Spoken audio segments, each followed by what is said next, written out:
सुमित जी हरियाणा से। श्री हरिवंश। राधे राधे महाराज जी। महाराज जी, जब से आप हमारे जीवन में आए हो, राधा नाम का इतना प्रभाव है कि मन में अपार आनंद रहने लगा है। महाराज जी, भक्ति मार्ग पर चलते पवित्रता का अर्थ समझना चाहता हूं कि पवित्रता का अर्थ ब्रह्मचर्य का पालन करना है क्या?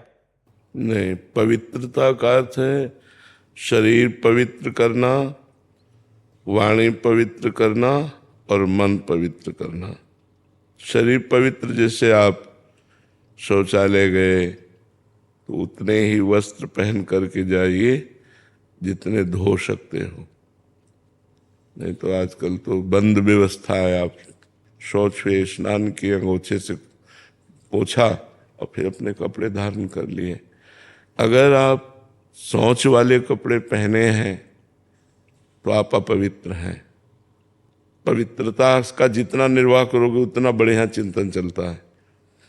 लघु शंका गए, आप खड़े खड़े लघु शंका कर रहे हैं, आपके पैरों में छिट्टी पड़ रही, फिर आपने मूत्रेंद्रिय को प्रक्षालन नहीं किया, धोया नहीं, फिर हाथ नहीं धोए, आचमन नहीं किया, आप अपवित्र हैं। कुछ भोजन पाया, आचमन नहीं किया, अच्छे से कुल्ला नहीं किया, आपका मुख अपवित्र है। आपका मन गंदे विचार कर रहा है तो अपवित्र है। पवित्रता का निर्वाह जितना करोगे उतना ही अनुभव होता चला जाएगा। अब जैसे हमें भोजन पवा दिया जाए तो हम पता चल जाएगा कि बनाने वाला क्या सोच रहा था, कैसे बना रहा था। पर हम वस्त्र पवित्र, सब पूरी पवित्रता का निर्वाह, तो तुरंत पता चल जाएगा।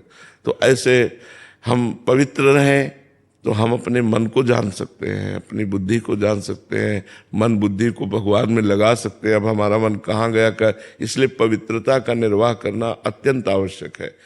ब्रह्मचर्य यम नियम में आता है, संयम में। ब्रह्मचर्य और पवित्र करता है। ये तो बाह्य पवित्रता है, ब्रह्मचर्य आंतरिक पवित्रता करता है।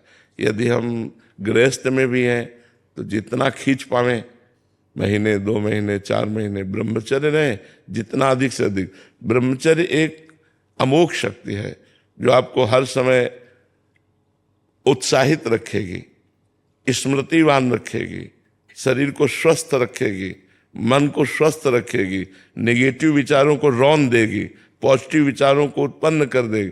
ये ब्रह्मचर्य में बहुत लाभ है। आज ब्रह्मचर्य का कोई महत्व नहीं रख रहा है। छोटे छोटे बच्चे गंदे आचरण कर रहे हैं। बड़ों की बात क्या है, बड़े तो इसी को सुख ही मान रहे हैं। शराब पीना, मांस खाना, बेविचार करना, यही लक्ष्य ही रह गया है।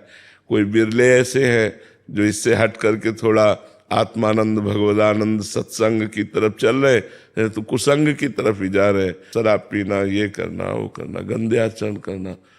तो हमें लगता है कि अगर हम शरीर पवित्र रखें, मुख पवित्र रखें, वाणी से किसी को गलत न बोलें, मन से गलत विचार न करें, ब्रह्मचर्य रहें, पवित्र भोजन पावें, तो अभी देखो आपको इतने में ही आनंद आने लगेगा। राधा नाम जपिए और इतना कीजिए तो इतने में ही आनंद आने लगेगा। अब आप हमें 10 मिनट छोड़ दें, हम चुपचाप बैठ जाए, बाहरी स्मृति खत्म हो जाएगी, बैठे हैं नहीं। अब अपवित्र रहो, अपवित्र खान विचार, तो भगवान में थोड़ी, भगवान परम पवित्र है। जितना आप पवित्र रहोगे उतने आप भगवत चिंतन और अच्छे विचार आएंगे, आप तेजस्वी रहेंगे। पवित्र, देखो हमारी किडनी खराब है, डायलिसिस होता है। आपको क्या लग रहा है मैं डायलिसिस मैन जैसा हूँ? एकदम जोशीले, उत्साह, एकदम फिट। संयम नियम से चलो अपनी दिनचर्या और भगवान में चित्त को जोड़ो तो शरीर माना पीड़ा युक्त है, कष्ट युक्त है, पर मन में आनंद है। और मन में आनंद नहीं है, शरीर स्वस्थ है, तो आप क्लेशित है। इसलिए सबको चाहिए पवित्रता का निर्वाह करना, उचित पवित्रता का निर्वाह करना। उन्होंने झगड़ा करो कि मैं क्यों छू लिया, ये सब पवित्रता का मतलब दूसरे को हे देखना नहीं है, दूसरे को हे नहीं देखना है, अपने को पवित्र रखना है, अपने विचारों को पवित्र रखना है। तो पवित्रता का तात्पर्य शरीर, मन, वाणी। जय श्री कृष्णा, राधे राधे।